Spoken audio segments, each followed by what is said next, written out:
Welcome to Herbally Yours, an adventure into the world of natural medicine. Here is your host, Dr. Ellen Kamai, the natural nurse who will help you take the leap to ultimate wellness. Greetings, and thank you so much for joining us today, right here on The Natural Nurse for another edition of Herbally Yours on the voice of Nassau Community College, 90.3 WHPC.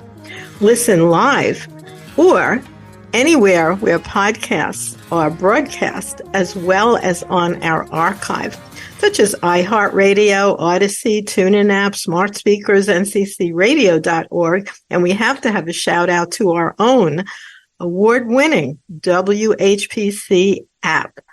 So today we are so happy to bring on board Dr. Dominic, Brandy, who is a medical doctor and has been practicing medicine for over 40 years. He is the founder of a wonderful website called Natural Insights into Cancer.com, where you can find out more about what we'll be talking about today. And it focuses on the use of diet, exercise, targeted supplements, and lifestyle changes to help defend yourself and fight against cancer. Health and nutrition have been a passion of Dr. Brandy's since the age of 10, and he also is the author of the book, Beat Back Cancer Naturally, which includes 5 scientifically proven natural and plant-based ways to prevent, survive, and thrive with cancer. Thank you so much for joining us today, Dr. Brandy. Hey, it's my pleasure. Let's go back in time and why were you interested at the age of 10 in nutrition? It's got to be that your parents were. My mother used to get Prevention magazine every month, and I would read that thing from cover to cover. And I don't know what it was. I just had a natural predilection for wanting to do that. And I remember even when I went to medical school, I was in Philadelphia. My family's from Pittsburgh.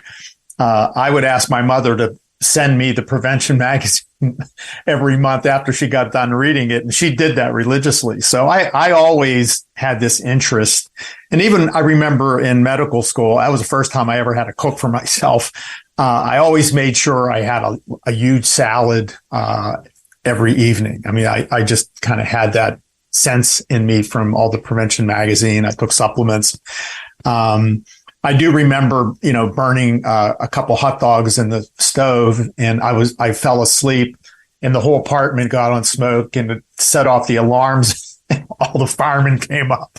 So, but I always had a predilection for always learning new things about health and nutrition. In fact, I've probably read over 300 books on health and nutrition in my career.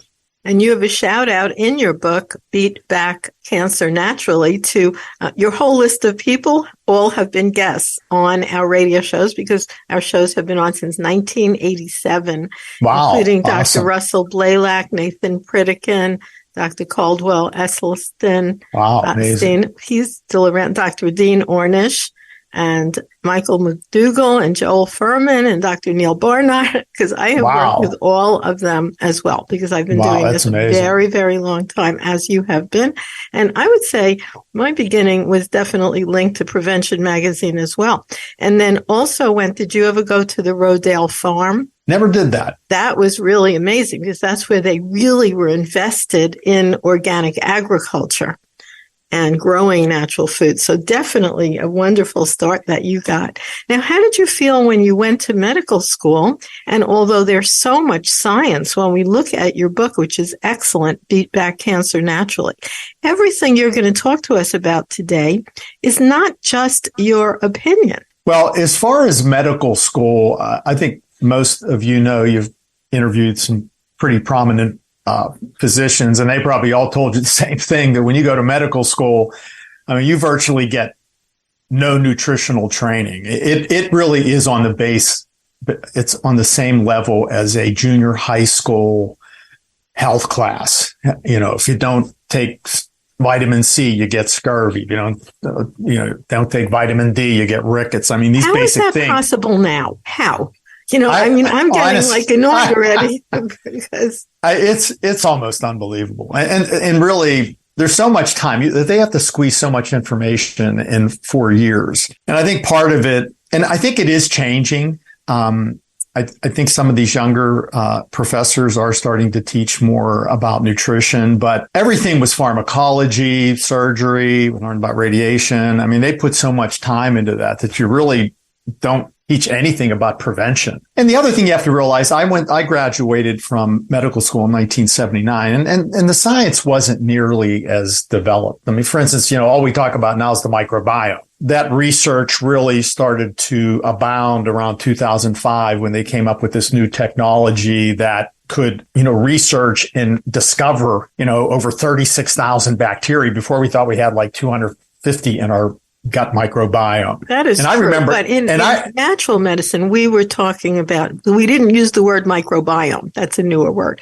but we talked about leaky gut syndrome. I mean, about in the early 80s. Well, I will tell you, I went to a lot of anti-aging meetings. I'm sure you did. A4M. I was there right from the beginning. I passed their board exam. When somebody would get up there and talk about a leaky gut, everybody would roll their eyes. It was like that they were outsiders. And it was probably you were up there talking about it. But nowadays, just to throw out, I wouldn't use the word leaky gut because so many doctors told me that that's like a religious concept or something. But if you used a medical term about the gut having a problem with the transference, you can get around the language. But you're right. It was like just not a concept that was embraced and still to this day is not. Yeah. I mean, gastroenterologists don't ask people what they're eating. Oh, yeah. It's unbelievable. I mean, there's a really great book called Fiber Fueled by Bill Boltzwitz. You should really try to get him on your show. And he's always amenable to he does podcasts. His book is a New York Times bestseller, but he gives a great podcast interview. He throws out knowledge bombs like left and right. It really makes it interesting. But my basic study right now is really getting into this microbiome because the fiber that you eat really kind of controls the game. And I don't even get into these arguments with these people that are carnivore, keto, paleo, vegan, vegetarian. They get into these battles. I just use the word fiber.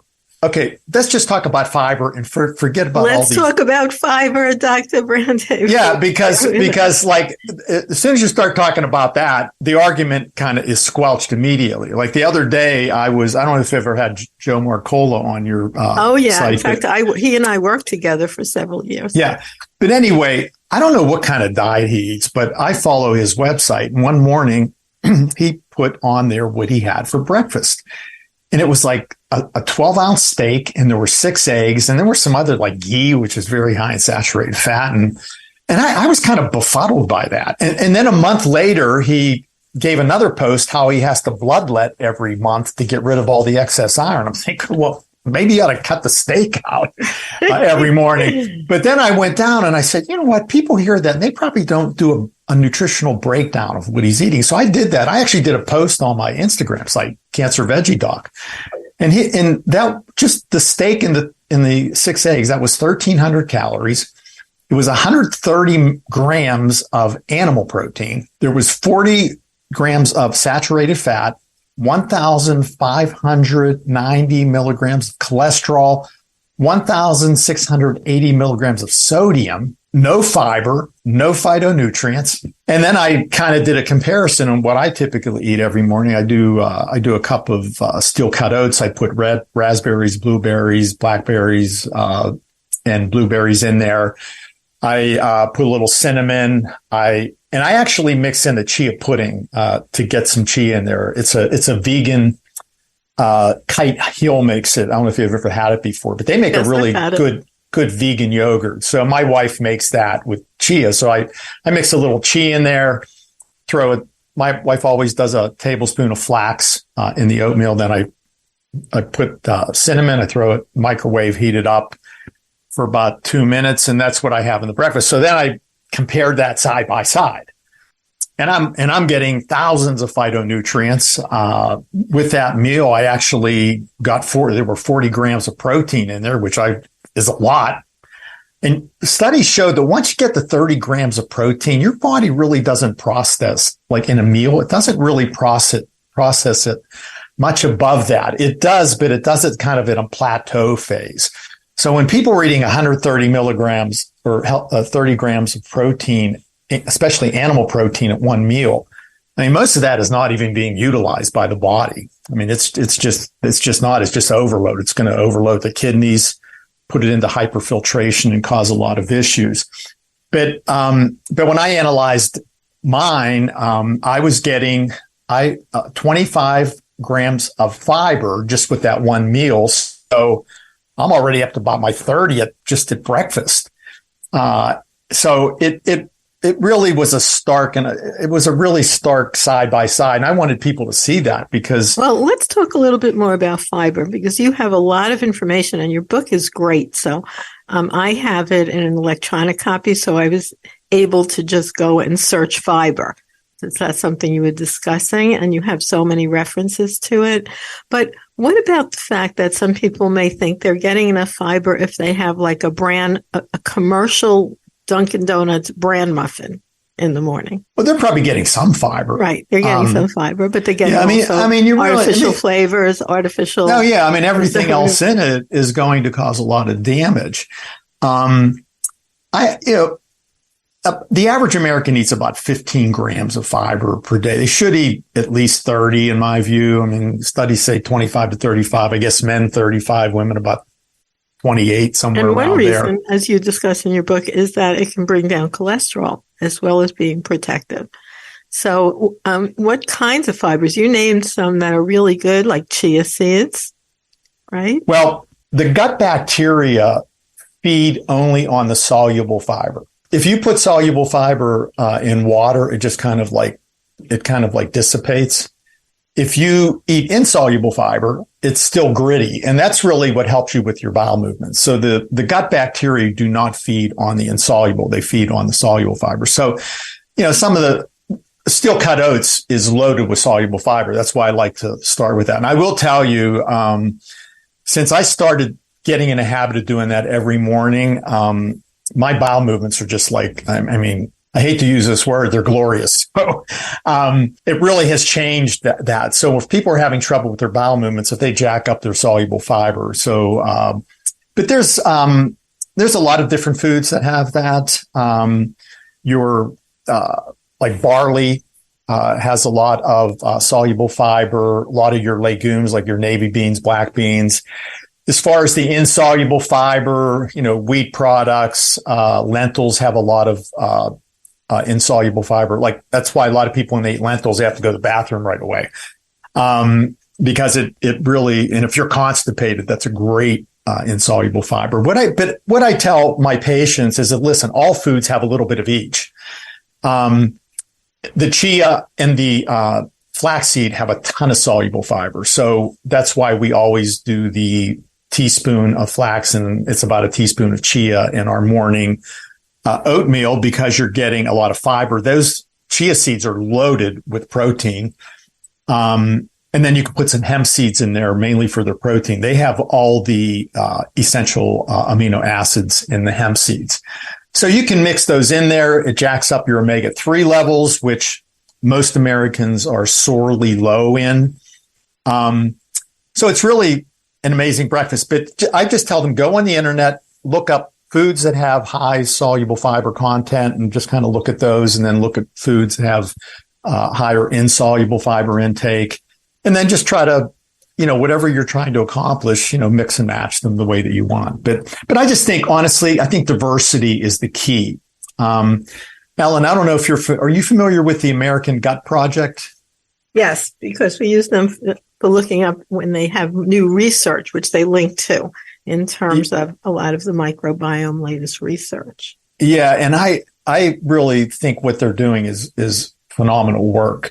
Let me reintroduce you, Dr. Brandy, for those of us who are listening to Herbally Yours. We're on the voice of Nassau Community College, 90.3 WHPC. I'm Ellen Kamai, the natural nurse. And today my guest is Dr. Dominic Brandy, MD, and he is the author of a wonderful book that you can download, as well as go to his website, naturalinsights.com. intocancer.com. And then, of course, you have Facebook, you have Instagram, you have a lot of information up there, Dr. Brandy. But I want to ask you a very crucial question, which is that you had a lot of knowledge about this eating style and this living style. And yet one of the things that initiated you sharing all this information is that you yourself got a cancer diagnosis, which is shocking. Why did that happen, do you think? I think sometimes we don't know why it happens. That's right. I think that even though I told you I read over 300 books on health and nutrition, I was just about as confused as everybody else, because especially when you get on social media, you hear these carnivore diets, carnivore MD, the keto diet, the paleo diet, the vegetarian, vegan, and everybody has their reasons for doing what they do. And I kind of bought into this thing. First off, I had a very high stressful job. That's probably big number one. Yeah. I mean, I do plastic surgery. So I was up at 4:00 every day. I had a large med spa. I had over 100 employees in my practice. We had an anti-aging center. So, just doing surgery is so stressful. People don't realize, when you are cutting on someone, you never sleep well. I never had I bet I slept 4 hours and that was it. And it wasn't because I went to bed early, but I just couldn't get to sleep. I'm worried about my patient. They're going to have a complication. They get a complication. Am I going to get sued? There's just constant worry. So I definitely think stress had a lot to do with it.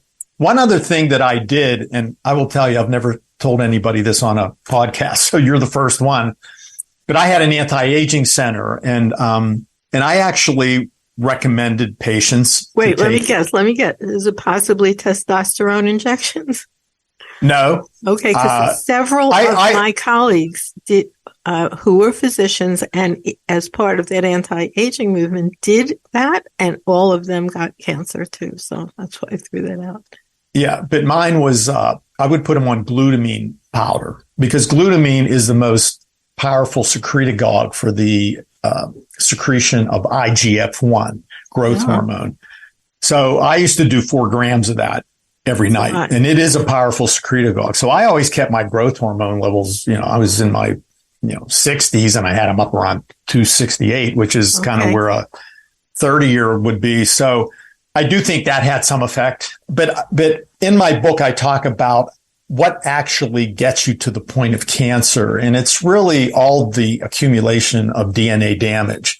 Mikhail Munchki is a very famous myeloma researcher. And when I got first diagnosed with multiple myeloma, I read one of his articles and it kind of shocked me. It was in the journal Nature. And he talked about by the time you get diagnosed with multiple myeloma, you already have about 5,000 DNA mutations in that cancer cell.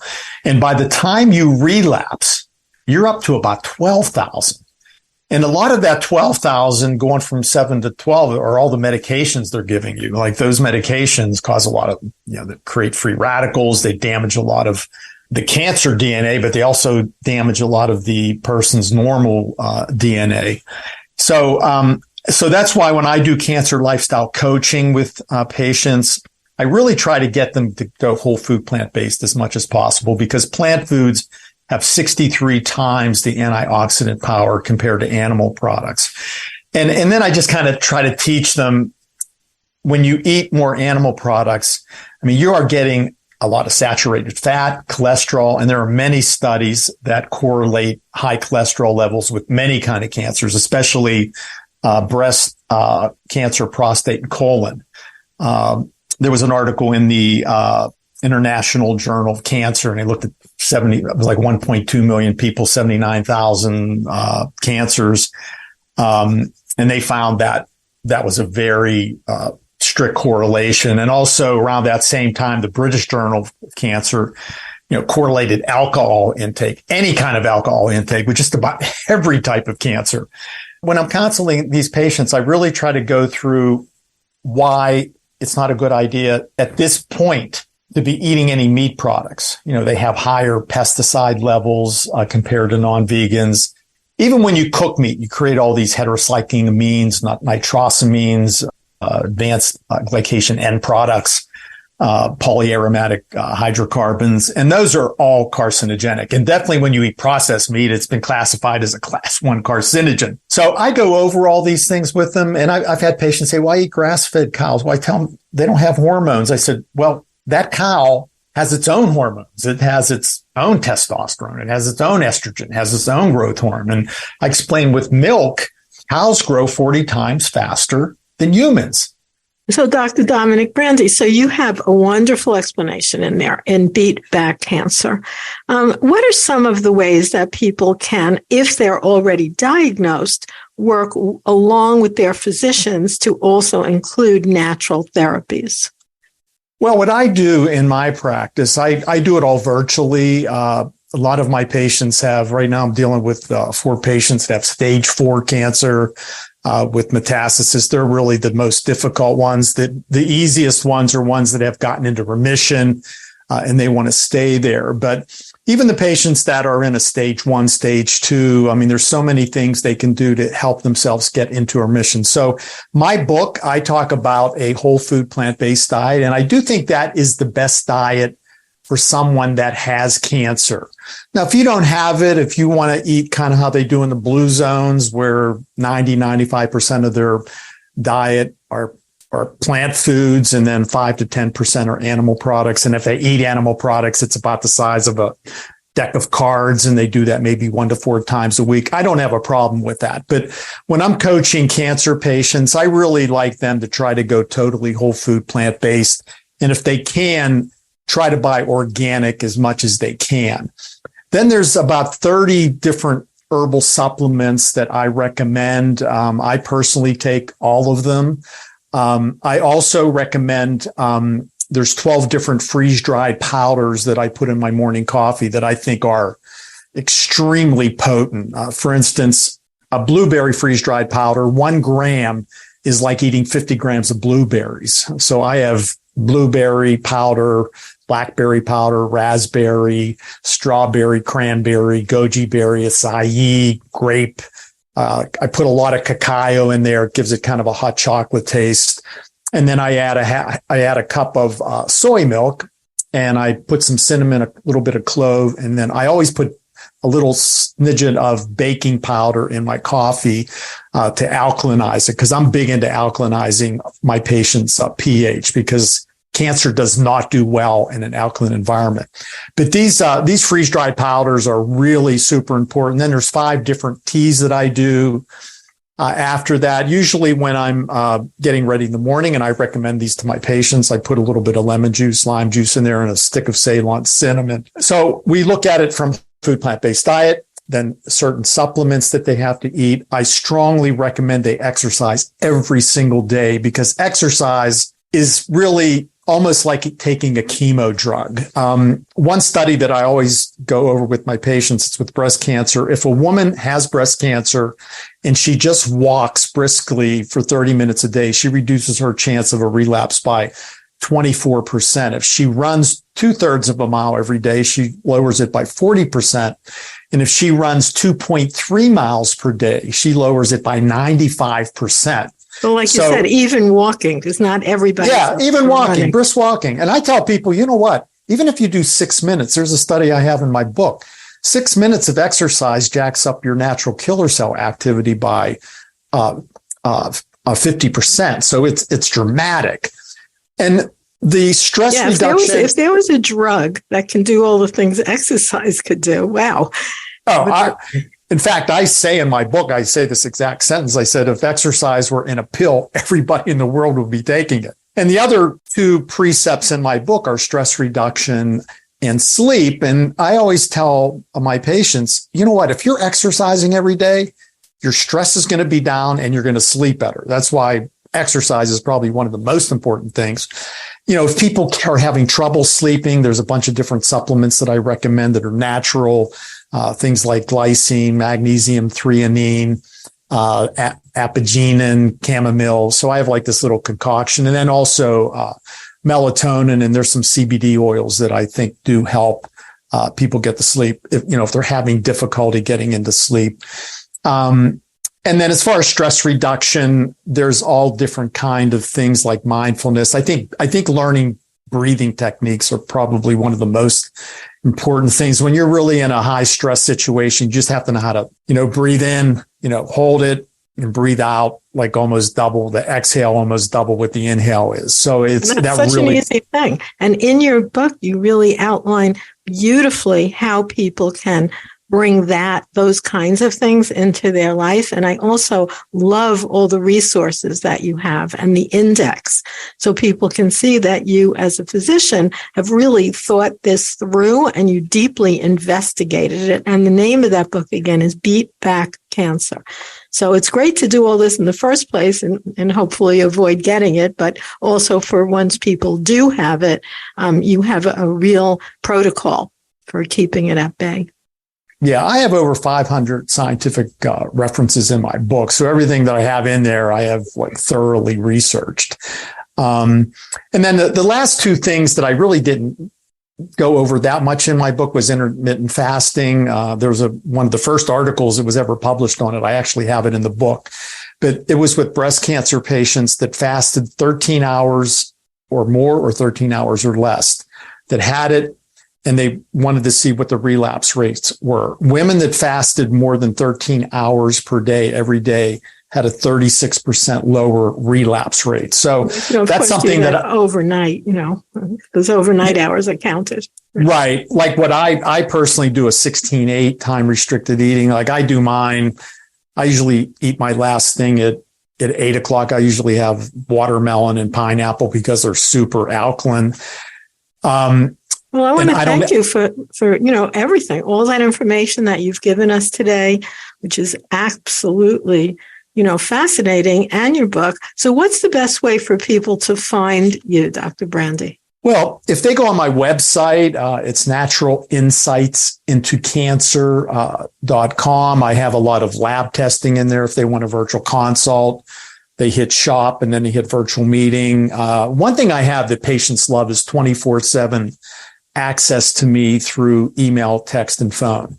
Like I'm dealing with some people with stage 4 cancer right now. And I'm texting them every day because I'm trying to help them along their road and they really love it. And all that information will be available on our archives if people listen to this show and you want to find out more. And if you're driving in your car listening, because we're on the real radio, we're not just a podcast, they can always listen in. So I want to thank you so much for being our guest today.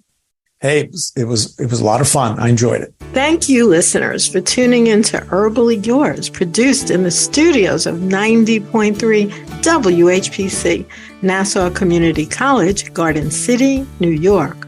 For further information, email us at whpc@ncc.edu.